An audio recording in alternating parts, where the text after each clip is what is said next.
Dan pada pertemuan kali ini, ikhwatal iman, kita akan membahas seorang sahabat Nabi yang mulia, yaitu Ubay bin Ka'ab radhiyallahu anhu. Ubay bin Ka'ab termasuk sahabat Nabi yang paling bagus bacaan Al-Qur'annya. Siapakah Ubay bin Ka'ab rahimahullah atau radhiyallahu anhu? Mari kita pelajari bersama. Huwa Ubay bin Ka'ab bin Qais bin Ubaid bin Zaid bin Muawiyah bin Amr ibn Malik ibn Najjar Al-Ansariyu. Beliau dari kalangan Al-Ansar, sehingga beliau ini masuk kategori firman Allah surat At-Taubah ayat 100. Was-sabiqunal awwalun minal muhajirin wal ansar walladzina ittaba'uuhum biihsan radhiyallahu anhum. Dan orang-orang yang terdahulu, yang awal-awal masuk Islam dari kalangan muhajirin dan ansar, serta orang yang mengikuti mereka dengan baik. Apa kata Allah? Radhiyallahu anhum. Allah ridho kepada mereka. Lah, diantaranya adalah Ka'ab atau Ubay bin Ka'ab Al-Madani, orang Madinah ya, orang Madinah. Al-Badri, pernah ikut perang Badar. Sudah, kalau ikut perang Badar pasti masuk surga, dijamin masuk surga. Kunyahnya adalah Abul Munzir ya, kunyahnya Abul Munzir. Julukannya Sayyidul Qurra, pemimpinnya para qurra, para ahli Quran. Jama'al Qur'ana fi hayatin Nabi sallallahu alaihi wasallam. Ubay bin Ka'ab ini mengumpulkan dan menghafalkan Al-Quran semenjak Nabi masih hidup. Wa kana ra'san fil ilmi wal amal. Dan Ubay bin Ka'ab ini pemimpin ilmu dan amal. Ubay bin Ka'ab. Apa saja keutamaan Ubay bin Ka'ab? Mari kita simak. Yang pertama, annahu radhiyallahu anhu jama'al Qur'ana fi hayatin Nabi wa akhadahu ratban fi Rasulillah sallallahu alaihi wasallam. Ubay bin Ka'ab mengumpulkan Al-Qur'an dan menghafalkannya. Jadi Al-Qur'an di zaman Nabi itu kan ditulis-tulis di batu, di tulang, di pelepah kurma. Jadi Al-Quran di zaman Nabi itu ditulis di mana-mana tuh. Tapi ada beberapa sahabat Nabi yang mengumpulkan dan menghafalkannya di kepalanya. Dan di antara manusia, bahkan pemimpinnya pada waktu itu yang mengumpulkan Al-Quran dan menghafalkan di kepalanya, ya Ubay bin Ka'ab. Bahkan beliau adalah pemimpinnya para qurra, pemimpinnya para ahli Quran. Yaqulu Anas bin Malik. Anas bin Malik radhiyallahu anhu berkata, Anas bin Malik ini menemani Rasulullah sallallahu alaihi wasallam. Rasulullah wafat, Anas masih bocah. Rasulullah wafat, Anas bin Malik masih remaja. Anas berkata, jama'al Qur'ana ala ahdi Rasulillah arba'ah. Orang yang menghafal Al-Quran dan mengumpulkan Al-Quran di kepalanya di zaman Nabi ada 4 orang. Kulluhum Al-Ansar, semuanya adalah orang-orang Ansar. Yang pertama Ubay bin Ka'ab, disebut Anas bin Malik pertama kali. Ubay bin Ka'ab itu Al-Quran belum dikumpulkan jadi satu. Dan Al-Quran dikumpulkan jadi satu di zaman siapa? Abu Bakar. Zamannya Abu Bakar. Jadi pada waktu itu banyak penghafal Al-Quran yang gugur. Akhirnya Umar bin Khattab melihat ini bahaya ini. para penghafal Al-Quran yang mana mereka menyimpan Al-Quran di kepala, di dada-dada mereka, banyak yang gugur dalam perang. Maka Umar bin Khattab berbicara kepada Abu Bakar, ya Khalifatul Rasul, wahai khalifahnya Rasulullah, ini penghafal Al-Quran, aset-aset umat ini banyak yang wafat, maka harus segera Al-Quran dikumpulkan jadi satu. Abu Bakar menolak, dan Abu Bakar mengatakan, "Kaif ya Umar, aku melakukan sesuatu yang tidak pernah dilakukan Rasulullah. Tak mungkin aku melakukan. Bagaimana aku melakukan sesuatu yang Rasul tidak melakukan?" Tapi terus dikasih argumentasi sama Umar tentang bahayanya hal ini kalau enggak segera dibukukan. Mumpung para sahabat yang apal Al-Quran masih ada, masih bisa dilacak dan saling dikoreksi satu sama lain. Segera, dengan berjalannya waktu dan penjelasannya Umar, akhirnya Abu Bakar legowo, dan Abu Bakar setuju. Kemudian setelah itu Abu Bakar mendatangi Zaid bin Thabit. Zaid bin Thabit termasuk penghafal Al-Quran, termasuk qurra'nya sahabat. Wahai Zaid bin Thabit, tolong kumpulkan Al-Quran menjadi satu kitab. Maka Zaid bin Thabit tak mau pertama kali. Dan Zaid bin Thabit mengatakan, wallahi seandainya engkau perintahkan aku memindahkan gunung, itu lebih ringan bagi diriku daripada engkau suruh aku untuk mengumpulkan Al-Quran menjadi satu. Bagaimana aku melakukan sesuatu yang tidak dilakukan oleh Rasul? Terus dikasih penjelasan sama Abu Bakar, sama Umar, dan akhirnya Zaid bin Thabit pun setuju. Dan Zaid bin Thabit termasuk orang yang terlibat dalam kodifikasi Al-Quran di awal-awal masa pemerintahan siapa tadi? Abu Bakar As-Siddiq. Nah, jadi sebelum itu Al-Quran ya ada di dada-dada sahabat. Di antara yang nomor pertama yang mengumpulkan di dada dan di kepala ya ini. Kata Anas bin Malik, jama'al Qur'ana ala ahdi Rasulillah arba'ah. Yang mengumpulkan dan menghafalkan Al-Quran di zaman Nabi ada 4 orang, semuanya dari Ansor. Yang pertama Ubay bin Ka'ab, yang kedua Mu'ad ibn Jabal. Ibn Jabal ini orang cerdas, ya, a'lamun nas bil halali wal haram, manusia yang paling paham halal dan haram.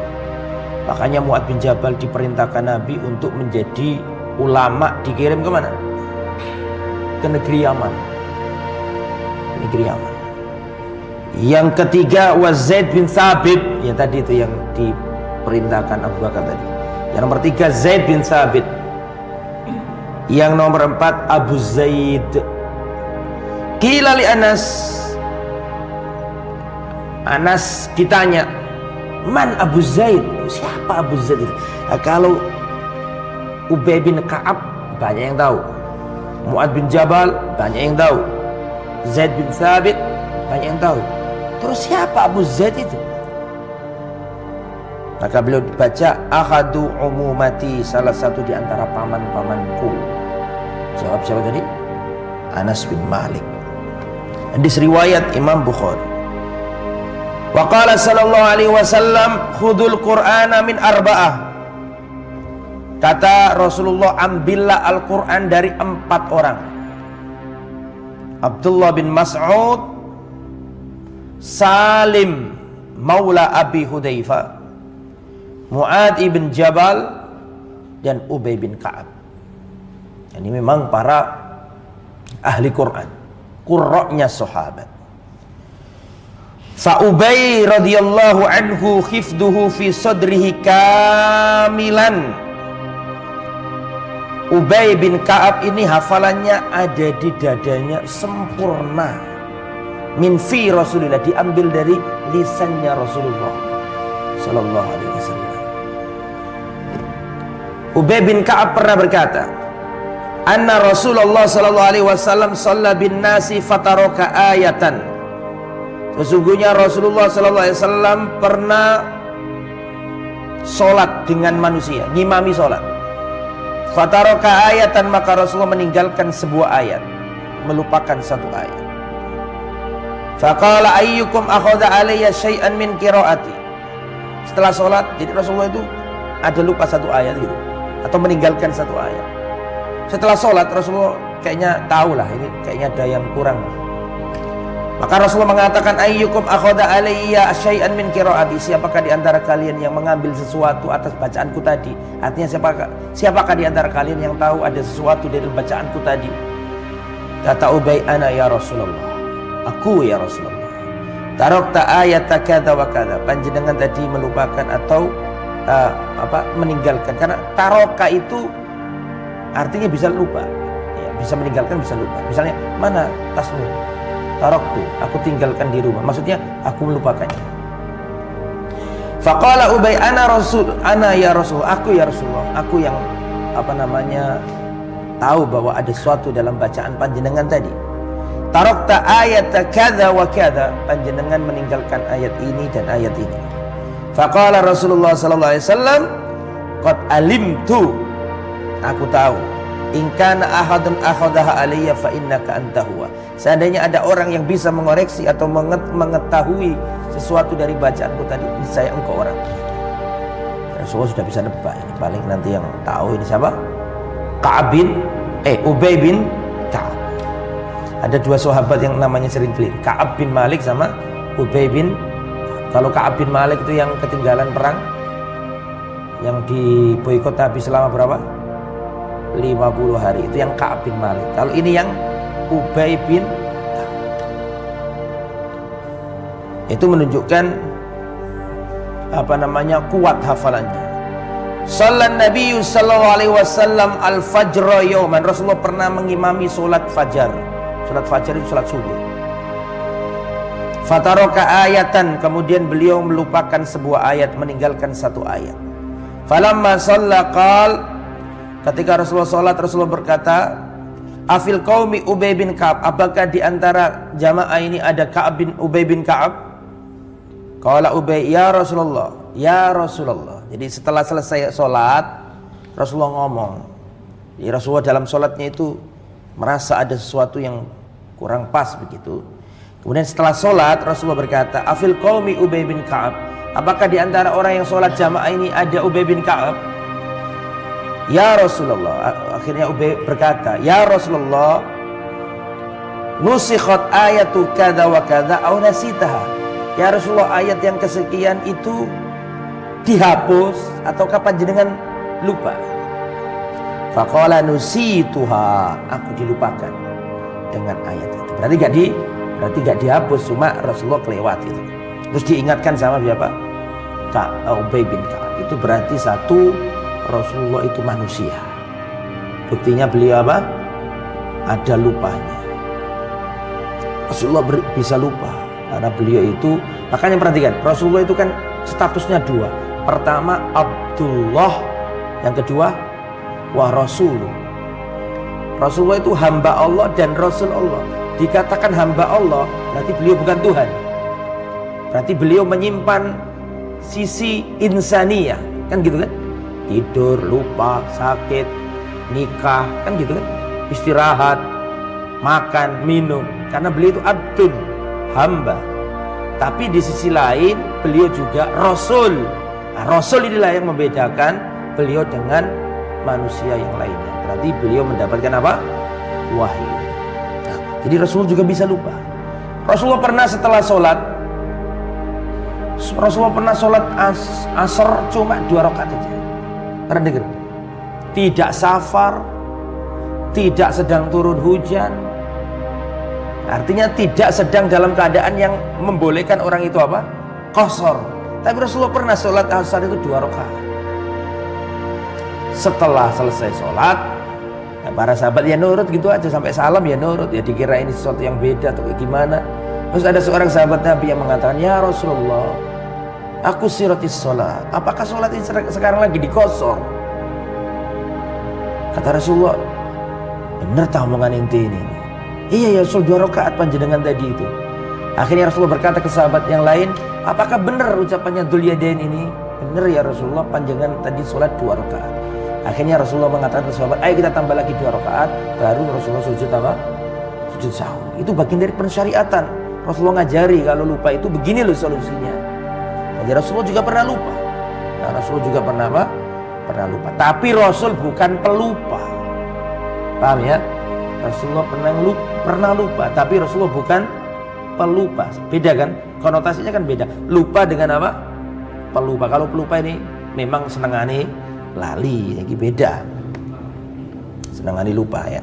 Tsaniyan, keutamaan beliau yang nomor 2. Wa min manaqibihi radhiyallahu anhu annahu kana aqra'us sahabati li kitabillah.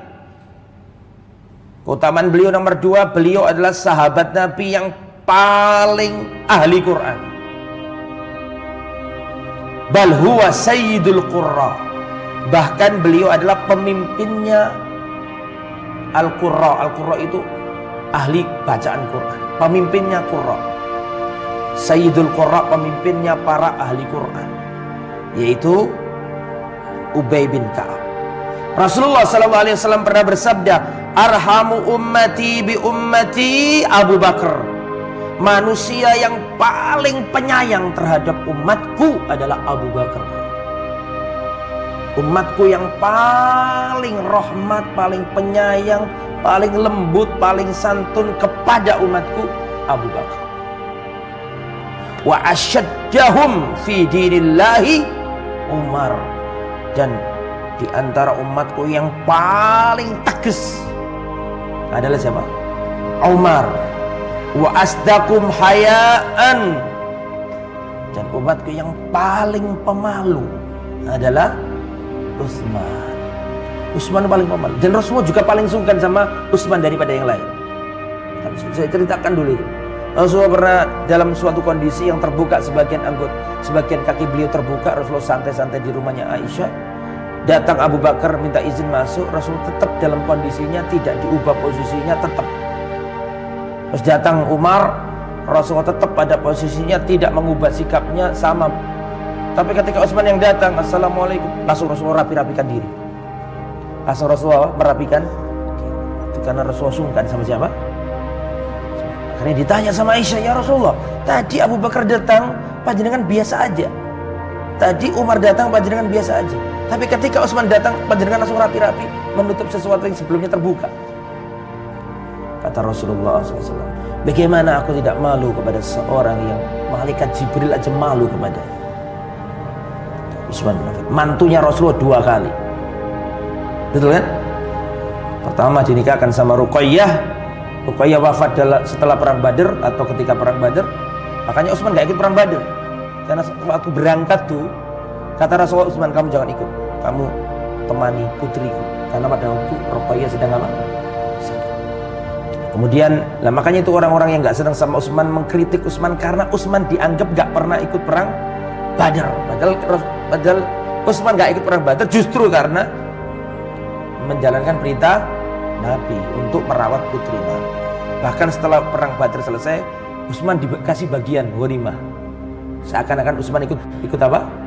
Ikut perang. Dan kedua, Utsman dinikahkan sama putri yang lain, yaitu Ummu Kulsum. Wa afraduhum Zaid bin Thabit. Dan yang paling afrad adalah Zaid bin Thabit. Wa aqra'uhum li kitabillah. Dan umatku yang paling ahli Quran adalah Ubay bin Ka'ab. Yang paling bagus bacaan Quran. Wa a'lamuhum bil halali wal harami Mu'ad ibn Jabal. Dan umatku yang paling paham, paling ngerti ini halal, ini haram, paling ngerti, paling faqih, ya ini Mu'ad bin Jabal. Ala wa inna likulli ummatin aminan. Ingatlah, sesungguhnya pada setiap umat itu ada sosok yang paling terpercaya. Wa inna amina hadil umma Abu Ubaidah ibn Jarrah. Dan umatku yang paling terpercaya, umatku yang paling amanah adalah Abu Ubaidah ibn Jarrah. Makanya Umar bin Khattab ketika hampir wafat ditanya oleh para sahabat, "Ya Khalifah istakhlif, wahai Khalifah segera tunjuk siapa Khalifah penggantimu." Kata Umar bin Khattab, "Wallahi seandainya Abu Ubaidah masih hidup, langsung aku tunjuk dia jadi khalifah, tidak pakai mikir." Hanya saja Abu Ubaidah sudah wafat, kena pandemi pada waktu itu kan, kena penyakit apa? Sehingga sehingga Umar tidak nunjuk satu orang, tapi nunjuk berapa orang? 6 orang. Akhirnya 6 orang inilah yang bermusyawarah menentukan siapa yang jadi khalifah. Tapi yang jadi garis besar adalah tadi Umar ngomong, kalau seandainya Abu Ubaidah ibn Jarrah masih hidup, niscaya langsung saya tunjuk dia jadi apa?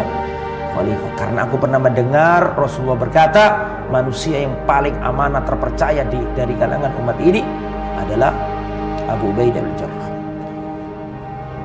Faqala sallallahu alaihi wasallam, Rasulullah juga berkata, Rasulullah bersabda, "Istakri'u al-Qur'ana min arba'ah." Mintalah dibacakan Al-Qur'an dari 4 orang. Abdullah bin Mas'ud. Abdullah bin Mas'ud ini luar biasa. Sudah kita bahas belum ya Abdullah bin Mas'ud? Belum. Sudah ya? Abdullah bin Mas'ud luar biasa. Sahabat Nabi yang luar biasa. Awal termasuk orang non Quraisy yang awal-awal masuk Islam. Dan fadilahnya luar biasa. Dan Abdullah bin Mas'ud ini yang membunuh Abu Jahal, Fir'aunnya umat ini.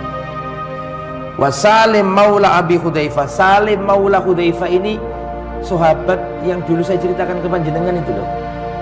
Jadi Salim ini punya majikan namanya Abu Hudzaifah. Abu Hudzaifah ini cemburu sama Salim. Sukanya urang-uringan terus sama istrinya. Akhirnya istrinya itu ngerti, wah ini kayaknya suamiku ini cemburu sama maulanya. Mantan budaknya sendiri dicemburui. Paham?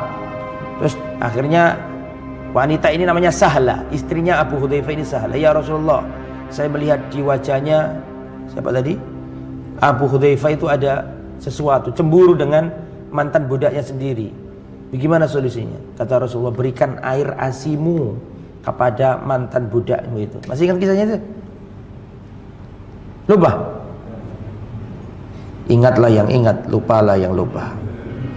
Ya, jadi kan Rasulullah mengatakan, mintalah dibacakan Al-Quran dari 4 orang ahli Quran. Pertama Abdullah bin Mas'ud, terkenal, kita sudah sering dengar ceritanya kan.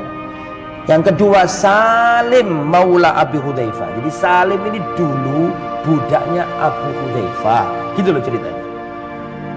Nah terus dimerdekakan, otomatis statusnya berubah jadi dari budaknya Abu Hudzaifah menjadi maulanya Abu Hudzaifah. Maula itu adalah budak yang sudah dimerdekakan, mantan budaknya Abu Hudzaifah. Lah di rumah itu istrinya itu melihat bahwa Abu Hudzaifah itu suka marah, dalam wajahnya ada sesuatu lah. Terus dipikir-pikir sama istrinya namanya Sahla. Akhirnya Sahla paham ini Abu Hudzaifah ini cemburu sama Salim. Karena Salim ini kan sudah dewasa, jadi pemuda kan gitu, mungkin cemburu kan. Memang cerdas Salim ini, maula Abu Hudzaifah. Akhirnya apa yang terjadi? Sahla datang ke Nabi, "Ya Rasulullah, saya melihat pada wajahnya Abu Hudzaifah itu ada sesuatu, kayaknya cemburu dari maulanya sendiri." Namanya siapa tadi? Salim. Kata Rasulullah, "Irdi'i, berikan susuilah." Siapa namanya? Salim. Akhirnya Salim dikasih air asinya Sahla. Setelah dikasih air asinya Sahla, maka berubah. Abu Hudzaifah tidak seperti sebelumnya, berubah. Peristiwa ini dijadikan dalil oleh Aisyah. Perhatikan, ini penting. Dulu sudah pernah saya sampaikan ini. Peristiwa ini dijadikan dalil oleh Aisyah bahwa air ASI itu bisa menjadikan seseorang menjadi mahram meskipun sudah di atas 2 tahun. Antum paham maksud saya ini? Arah pembicaraannya paham ya? Jadi misalnya ada orang sudah dewasa, terus ada seorang wanita ini ngasih air ASI-nya kepada laki-laki itu, maka laki-laki ini jadi mahramnya. Ini dijadikan dalil oleh Aisyah. Aisyah itu kalau ada tabiin yang cerdas, Aisyah itu kan punya murid banyak. Aisyah ini hidup sama Nabi seperti kamera menyimpan file-file kehidupan Nabi. Betul apa tidak? Aisyah ini ngerti wudunya Nabi, tidurnya Nabi, duduknya Nabi, jalannya Nabi, wajahnya Nabi, pakaiannya Nabi. Tahu semua dari A sampai Z. Aisyah itu tahu siapa Rasulullah. Nah, otomatis ilmu ini kan harus ada yang menyampaikan ke umat. Jelas sampai sini? Otomatis Aisyah punya murid-murid, namanya para tabi'in, betul? Nah, kalau ada tabi'in yang cerdas, itu Aisyah pengen ngajarinya langsung nggak pakai hijab. Caranya Aisyah menyuruh saudari-saudarinya untuk memberikan air ASI-nya ke sebagian tabi'in tersebut. Antum paham kira-kira masalah ini? Supaya tujuannya Aisyah bisa lepas apa? Hijab. Paham? Nah, tetapi kejadian ini diingkari oleh seluruh istri-istri Nabi yang lain. Dan seluruh istri-istri Nabi yang lain mengatakan kami tidak akan membuka hijab-hijab kami kepada laki-laki asing hanya karena hadisnya Salim bin Hudzaifah dan Sahla tadi itu. Paham maksudnya? Istri Nabi nggak mau, tapi Aisyah buka. Kalau ada tabiin yang cerdas, yang pintar tuh dikasih air asinya. Terus pendapat yang rajih bagaimana? Gara-gara hadis ini nih, gara-gara ada riwayat ini, bukan berarti ini jelek ya, ini hadis tetap hadisnya Nabi lah. Cuma gara-gara riwayat ini di Mesir ada fatwa ulama, jadi kalau ada direktur, bos sama sekretarisnya nih perempuan, daripada dosa terus, ini perempuannya suruh ngasihkan air asinya ke apa, gak bahaya? Waduh. Nah ini makanya ini para ulama berselisih pendapat ini. Paham ya alur pembicaraan kita ini? Para ulama berselisih pendapat. Tapi wallahu a'lam bishawab, pendapat yang rajih, insyaallah ini pendapat yang rajih, air ASI yang mana diberikan kepada orang yang sudah lebih dari 2 tahun itu tidak menjadikannya mahram. Kalau menjadikan mahram, bapak-bapak ini bahaya itu. Jadi mahramnya bojone. Nah, perhatikan. Karena menurut Al-Quran masa penyusuan cuma 2 tahun. Haulaini kamilaini liman arada an yutimmar radha'ah. Masa menyusui itu yang paling sempurna cuma berapa? 2 tahun, sudah ditambah.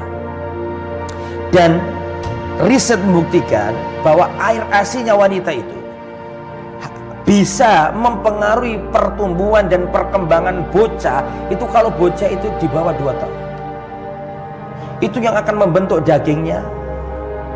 Karena kan bocah bayi itu, anak kecil kan belum punya asupan yang kuat, ya kan? Berbeda dengan orang yang sudah dewasa kayak kita makan soto, makan nasi padang, ya kan? Jadi seandainya dikasih ASI-nya perempuan nggak ngefek gitu. Ngefek karena sudah nggak ngaruh ya. Tapi kalau bayi yang 2 tahun ke bawah itu yang masih bisa membentuk daging, mengalirkan darah dalam tubuh. Ya, adapun kalau sudah lebih dari 2 tahun tidak bisa. Itu pendapat yang rajih. Lalu bagaimana dengan hadis Salim maula Abi Hudzaifah tadi? Sebagian ulama mengatakan itu hadis tidak menunjukkan bahwa Salim menjadi mahramnya Sahla. Saya ulangi ya, saya ulangi. Riwayat itu tidak menunjukkan bahwa Sahla menjadi mahramnya siapa? Salim atau menjadi ibunya, enggak. Tetapi hadis ini hanya menjelaskan itu adalah solusi agar Abu Hudzaifah tidak apa? Cemburu dan tidak mengubah status ke bahwa itu menjadi mahram. Memang ini masalah fikih ya, jadi harus ada berlapang dada. Karena memang ada ulama yang berpendapat bisa jadi mahram. Nah, maka dari itulah Aisyah membuka apa tadi? Hijabnya. Tapi Aisyah diingkari oleh seluruh siapa? Istri Nabi. Kami tidak akan membuka hijab-hijab kami kepada laki-laki asing hanya karena riwayat siapa tadi? Salim maula Abi Hudzaifah. Jadi ada khilaf para ulama dan ini masalah fikih boleh berbeda. Jadi kata Rasulullah, istaqri'u al-Qur'ana min arba'ah. Mintalah dibacakan Al-Qur'an dari 4 orang. Abdullah bin Mas'ud, Salim maula Abi Hudzaifah. Ini menunjukkan Salim ini cerdas. Cerdas, padahal beliau ini mantan budak, tapi diangkat sampai disebut namanya oleh Nabi, berarti pinter ini. Yang ketiga Ubay bin Ka'ab, yang keempat Mu'ad bin Jabal. Wa qala sallallahu alaihi wasallam li Ubay, Rasulullah pernah berkata kepada Ubay, innallaha amarani an aqra alaika. Wa qala Rasulullah li Ubay, innallaha amarani an aqra alaika. Rasulullah berkata kepada Ubay, wahai Ubay, sesungguhnya Allah memerintahkan kepadaku agar aku membacakan kepadamu. Ubay berkata, Allah samani laka, apakah Allah menyebut namaku ya Rasulullah kepadamu? Subhanallah.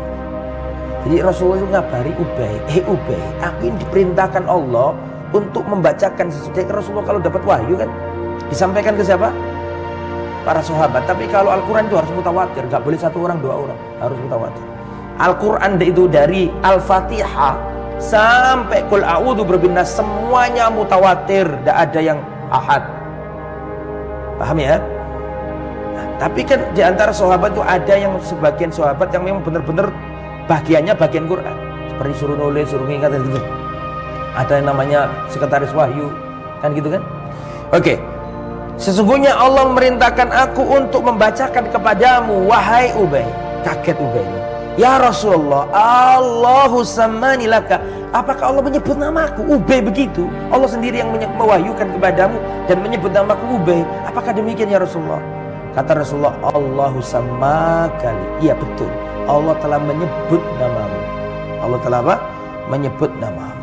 Ini menunjukkan keutamaan. Akhirnya ketika mendengarkan kata-kata Rasulullah tadi, menangis Ubay ini karena merasa bahagia gitu loh. Namanya disebut Allah, maka bahagia. Innallaha amaroni an aqra alaika, wahai Ubay bin Ka'ab, Allah memerintahkan aku agar aku membaca ayat ini kepadamu wahai Ubay. Lam yakunil ladzina kafaru, sampai selesai. Akhirnya Ubay mengatakan, apakah Allah menyebut namaku? Dijawab sama Rasul, na'am, iya. Maka menangislah Ubay karena merasa bahagia namanya disebut Allah subhanahu wa ta'ala. Maka dari itulah Umar bin Khattab mengatakan, Ubay akra'una. Ubay adalah orang yang paling ahli baca Quran di antara kami. Itu perkataan siapa? Umar bin Khattab. Walamma ahyal Faruq Umar sana sunnah salata qiyami Ramadan fil masjid jama'atan. Ketika Umar Al-Faruq menghidupkan kembali sunnah salat tarawih, salat qiyamul Ramadan berjamaah. Jadi zamannya Rasul itu pernah salat tarawih cuma beberapa kali aja kan gitu kan. Rasulullah khawatir akan diwajibkan untuk umatnya, maka Rasul berhenti, tidak melakukannya lagi kan gitu kan, sampai Rasulullah wafat. Kemudian di zamannya Abu Bakar, ya Abu Bakar gak melakukannya karena Rasulullah gak melakukannya sampai akhir tadi itu. Kemudian Umar menghidupkan, maka Umar ngajak manusia untuk sholat tarawih, sholat qiyamul Ramadan berjamaah, dan itu bukan bid'ah. Kenapa kok bukan bid'ah? Karena Rasulullah pernah melakukan itu. Tapi kan Rasulullah meninggalkannya Ustaz cuma 3 kali atau beberapa kali aja.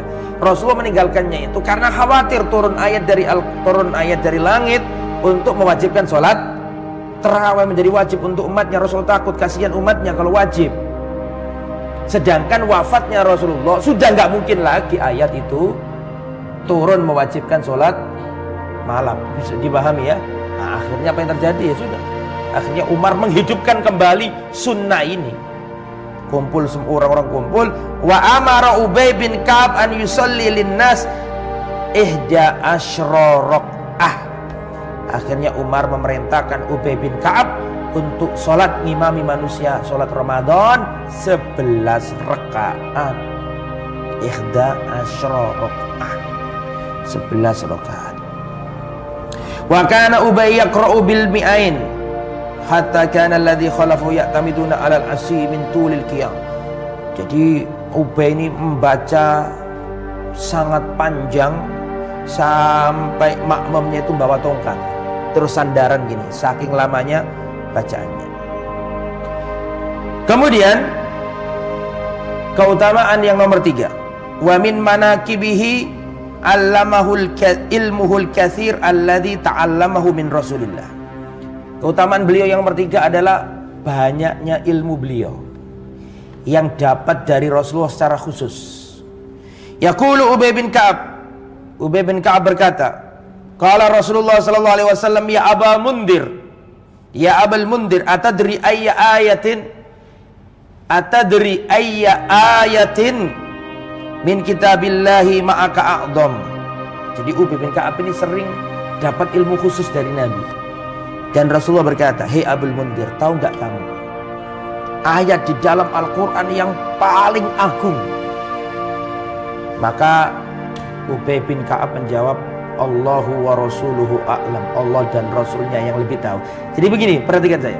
Rasulullah itu kalau ngajari sesuatu ke sahabat sering menggunakan metode pertanyaan. Wahai sahabat, tahukah engkau siapa orang yang bangkrut itu?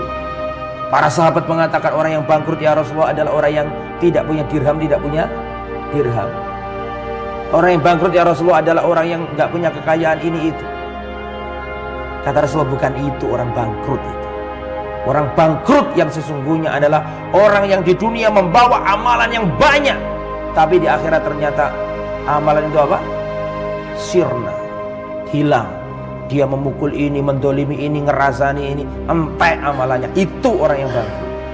Lah, kan Rasul bisa aja ngomong sama sahabat, hei sahabatku, orang yang bangkrut adalah orang yang begini.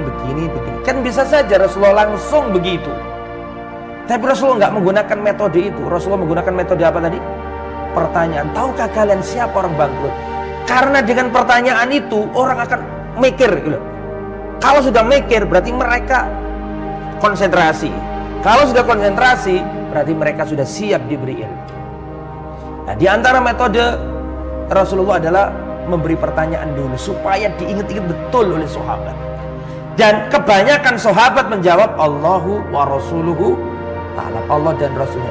Wahai Ubay bin Ka'ab, tahu nggak kamu di dalam Al-Quran itu ada ayat yang ayat ini lu agungnya nggak ada yang nandinginnya. Ubay bin Ka'ab nggak mau nerka-nerka, nggak eru memang. Akhirnya Ubay bin Ka'ab mengatakan Allahu wa rasuluhu a'lam. Allah dan Rasulnya yang lebih tahu. Pertanyaannya,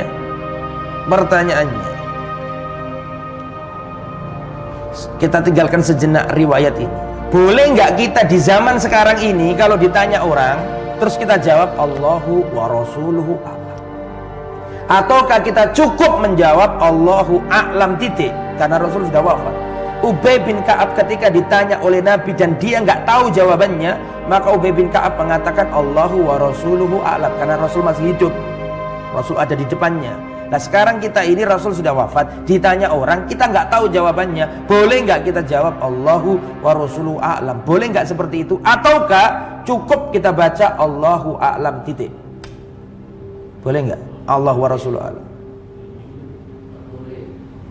Dan dalam alasannya nggak boleh. Ya, kenapa nggak boleh pakai wa rasuluhu?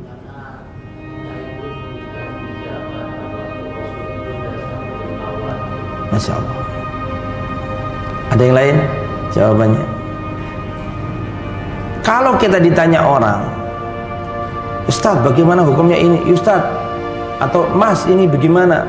Begini. Terus kita jawab Allahu wa rasuluhu a'lam. Boleh apa enggak? Terperinci. Jawabannya terperinci. Kalau berkaitan dengan syariat maka boleh kita jawab Allahu wa rasuluhu a'lam bisawab. Pakai bisawab atau enggak bisawab enggak? Itu bukan inti ya. Intinya itu Allah dan Rasul. Kalau berkaitan dengan syariat boleh. Contoh, Ustadz bagaimana hukum kalau tasyahud terus gerak-gerakkan jari? Nah, Ustadz kebetulan enggak pernah membaca masalah itu. Akhirnya Ustadznya ngomong Allahu wa rasuluhu a'lam. Boleh enggak? Boleh. Rasulullah memang tahu kok. Tidak ada syariat yang tidak diketahui Nabi, karena syariat ini datang dari Allah melalui Nabi. Paham maksudnya? Ustadz bagaimana hukum sholat tarawih 13 rakaat pakai tambahan 2 rakaat ringan Ustadz? Nah kebetulan Ustadznya nggak ngerti ilmunya, terus Ustadznya ngomong Allahu wa rasuluhu a'lam. Boleh apa enggak? Boleh, karena itu masalah syariat. Syariat nggak ada yang tidak diketahui Nabi, tahu semuanya Nabi. Syariat ini nggak mungkin sampai ke kita kecuali melalui siapa? Nabi. Nabi tahu itu kalau syariat. Tapi kalau masalah ghaibat, masalah kauniyat nggak boleh. Contoh, Ustaz, kira-kira besok hujan nggak Ustaz? Nggak boleh kita jawab Allahu wa rasuluhu a'lam. Nah, tapi cukup Allahu a'lam. Jelas perbedaannya. Nah, kalau masalah kauniyat, nah itu cukup Allahu a'lam titik. Tapi kalau masalah syariah boleh kita Allahu wa rasuluhu a'lam. Kembali ke materi. Ya Rasul, ya Ubay bin Ka'ab, tahukah engkau sebuah ayat dalam Al-Quran yang sangat agung? Ubay menjawab Allahu wa rasuluhu a'lam. Diulangi lagi sama Nabi.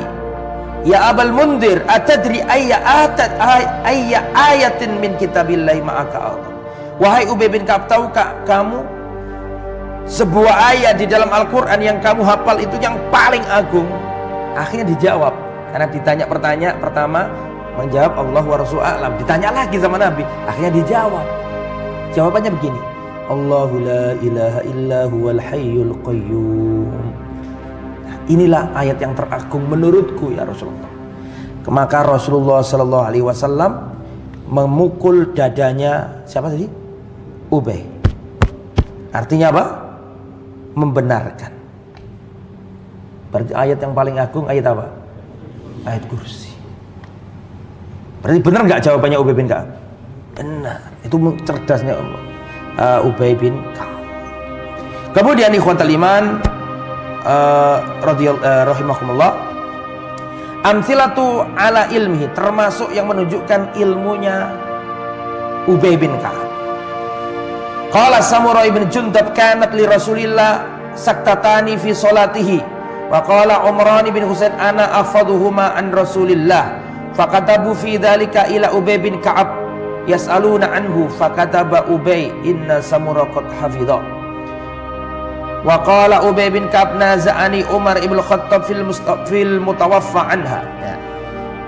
Ubay bin Ka'ab berkata, aku pernah berselisih dengan Umar bin Khattab tentang wanita yang ditalak, tentang wanita yang suaminya wafat sedangkan dia hamil. Jadi naza'ani Umar bin Khattab fil mutawaffa anha wa hiya hamil.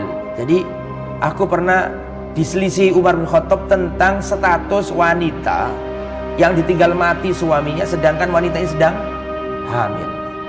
Apakah bagaimana iddahnya wanita ditinggal mati suaminya? Nah, wanita itu kondisinya hamil,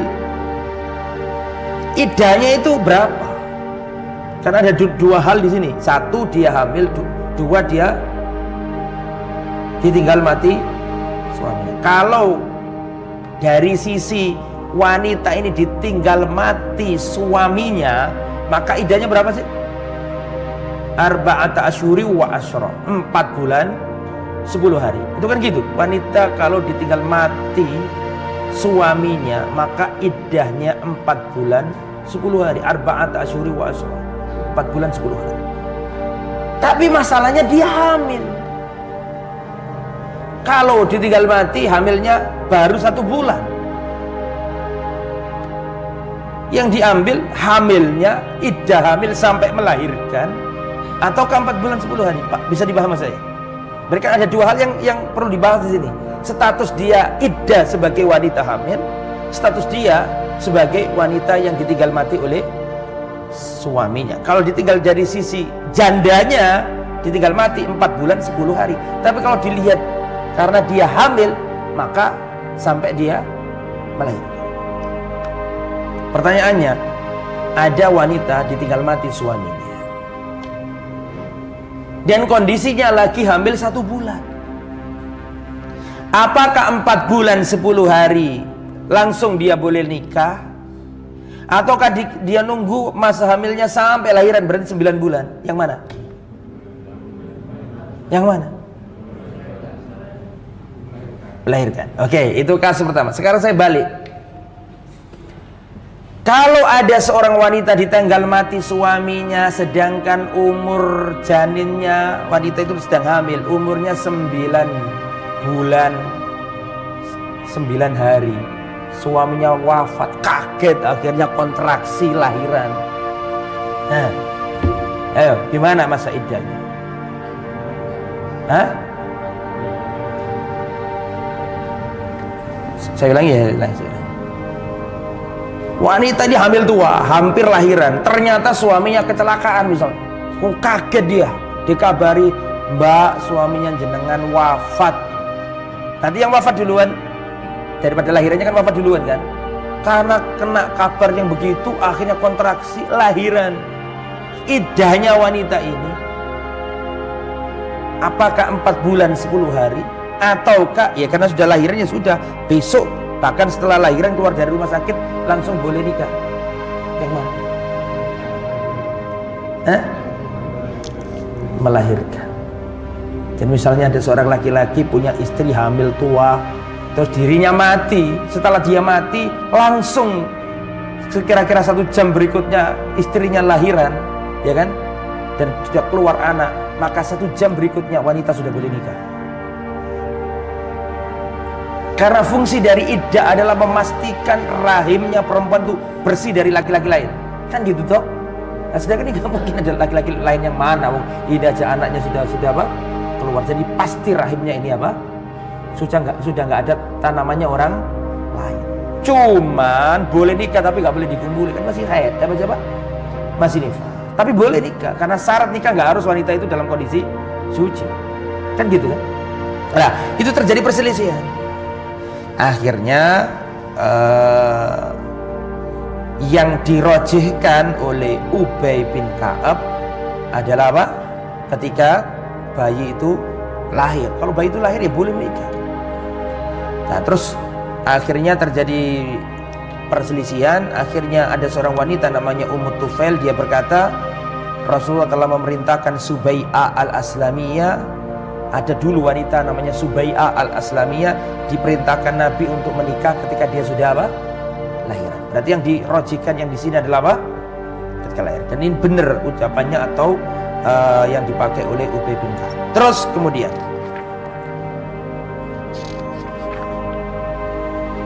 sedikit lagi ya. Terakhir insyaallah. Wa min manaqibihi qurbuhu minan nabi liyata'allam minhu. Yang nomor 4, keutamaan Ubay bin Ka'ab adalah qurbuhu minan nabi. Jadi Ubay bin Ka'ab ini memiliki kedekatan sama Nabi, sangat dekat sama Nabi. Liyata'allam minhu, untuk belajar ilmu darinya. Kharaja Rasulullah ala Ubay bin Ka'ab wa huwa yusalli. Pernah Rasulullah keluar menuju Ubay bin Ka'ab. Pada waktu itu Ubay bin Ka'ab sedang sholat. Maka ketika Ubay bin Ka'ab sedang sholat, Rasulullah berkata, "Ya Ubay." Faltafata falam yujibu. Maka Ubay noleh ke Rasul, tapi nggak dijawab. Dalam riwayat yang lain, Assalamualaikum. Ubay tidak mengucapkan salam. Tidak menjawab salam. Karena kan sedang apa tadi? Sedang sholat. Tsumma shalla Ubay. Kemudian Ubay pun melanjutkan sholatnya. Wa khaffafa, dan diringankan karena Rasulullah manggil. Nggak lama-lama maksudnya, diringankan sholatnya. Tetap tumaknina. Tsumman sarafa ila Rasulillah, kemudian dia selesai berangkat ke Rasul. Terus dia mengucapkan Assalamualaikum ya Rasulullah. Dijawab sama Rasulullah, Waalaikumsalam. Terus Rasulullah berkata, Ma mana'aka ya Ubay idza da'autuka an tujibani. Apa yang menghalangimu wahai Ubay untuk menjawab salamku tadi? Aku menjawab salam, kamu enggak jawab. Ya Rasulullah, kuntu fi shalah. Ya Rasulullah, aku sedang sholat. Kemudian, tidakkah kamu menghafal ayat yang telah diturunkan kepadamu? Istajibu lillahi walir rasul. Ya, segera penuhi panggilan Allah dan Rasulnya. Idza da'akum, kalau Allah dan Rasulnya manggil dirimu, cepat kamu jawab. Kamu tadi kenapa nggak jawab aku? Gitu. Kata beliau, ya Rasulullah, aku sedang sholat. Ya, aku sedang sholat ya Rasulullah. Jadi orang itu kalau sholat, terus ada orang ucapkan salam, itu ada caranya jawab salamnya. Gimana? Ya. Rasulullah kalau sholat, terus ada sahabat yang datang ucapkan salam, Rasulullah tidak menjawab dengan lisan, karena nggak boleh sholat kan. Tapi Rasulullah isyaratnya mengangkat tangannya dan meletakkan punggung tangannya di atas dan perut tangannya di bawah. Ini perut, ini apa? Nah gitu. Wallahu a'lam bishawab. Kemudian atuhibbu an u'allimaka suratan lam yanzil fit Taurah. Setelah itu diajari sama Nabi. Jadi Rasulullah manggil tadi itu untuk ngajari. Biasanya kan datang ke Nabi tanya-tanya begitu. Betul apa enggak? Biasanya kan sahabat datang ke Nabi, ya Rasulullah, bagaimana begini-begini. Ini enggak, ini Rasulullah manggil, nyari. Itu menunjukkan Rasulullah saking senangnya sama Ubay sampai Ubay itu dicari. Setelah Ubay datang diajari, dan Rasul berkata, hei Ubay, mau nggak kamu saya ajari sebuah surat yang surat ini tidak pernah diturunkan di Taurat, tidak pernah diturunkan di Zabur, tidak diturunkan di Injil, dan tidak ada di Al-Quran yang semisal dengannya. Jadi saya akan ajarkan kepadamu sebuah surat yang surat ini tidak pernah Allah turunkan di Taurat, di Injil, di Zabur, bahkan dalam Al-Quran sendiri tidak ada yang semisal dengannya. Naam ya Rasulullah, enggih ya Rasulullah, saya siap untuk diberi ilmu. Akhirnya kata Rasulullah, inni la arju an takhruja min hadzal bab hatta tu'allimaha, hatta u'allimu. Intinya sungguhnya aku berharap kamu enggak keluar dari pintu masjid ini kecuali aku sudah mengajarkan ini kepadamu. Hatta tata'allamuha atau hatta ta'lamaha, sampai engkau memahami ayat itu. Akhirnya Rasulullah berjalan ke arah pintu masjid. Fakhadha Rasulullah biadi, tanganku dipegang sama Nabi. Ya, ayuhaditsuni, terus Rasulullah ngomong sama aku. Wa ana, ya, dan aku memelankan perjalananku. Ya, karena aku khawatir, ya, wa yablugha qabla an yaqdil hadisa. Aku khawatir Rasulullah SAW ini selesai bicara, karena para sahabat itu senang diajak ngomong sama Nabi. Para sahabat itu senang diajak ngomong, saya pelan-pelankan supaya terus Nabi ngomong sama aku. Saking senangnya tuh sahabat dijak ngomong Nabi itu. Sampai ketika mendekati pintu, ya Rasulullah, ditagih sama siapa? Sama Ubay. Karena Ubay khawatir nanti Rasulullah lupa, nggak diajarkan lagi karena ngobrol tadi itu. Akhirnya Ubay mengatakan, ya Rasulullah, mas surah allati wa'adtani. Ya Rasulullah, mana surat yang jenengan katakan, yang akan jenengan ajarkan kepadaku tadi? Akhirnya diajari. Ma taqra'u fis shalah faqara'tum alaihi ummul Qur'an al-Fatihah, wa qala Rasulullah walladzi nafsi biyadi ma anzalallahu fit Taurah wala fil Injil wala fil Zabur wala fil Furqan mithlaha wa inna lis-sab'il minal mathal. Kata Rasulullah, surat di dalam Al-Quran yang tidak ada dalam Injil, Taurat, Zabur, bahkan dalam Al-Quran sendiri tidak ada yang semisalnya, adalah surat Al-Fatihah, ya, yaitu 7 ayat yang diulang-ulang terus. Dan surat Al-Fatihah ini, ya jamaah, adalah satu-satunya surat dalam Al-Quran yang menjadi rukunnya sholat. Artinya kalau orang nggak baca Al-Fatihah, maka sholatnya batal. Dan mau tidak mau orang Islam wajib baca Al-Fatihah kurang lebih sehari semalam berapa? Gak boleh kurang dosa dia, kurang berdosa, karena itu rukunnya. Kecuali kalau dia jadi makmum, nah itu beda lagi. Nanti ada para ulama menjelaskan, ada yang cukup mendengarkan, ada yang mengatakan cukup baca, dan ada yang terperinci. Kalau imamnya itu sirri, maka kita baca. Tapi kalau imamnya apa? Jahar, maka kita cukup mendengarkan. Itu ada khilaf para ulama. Itu yang bisa kita sampaikan tentang beliau. Masih ada bab-bab yang lain sebenarnya, tapi insya Allah cukup, tidak apa-apa, kita cukupkan sampai di sini. Semoga apa yang disampaikan bermanfaat. Mohon maaf atas segala kekurangan dan kekhilafan. Subhanakallahumma bihamdika asyhadu an la ilaha illa anta astaghfiruka wa atubu ilaik. Wassalamualaikum warahmatullahi wabarakatuh.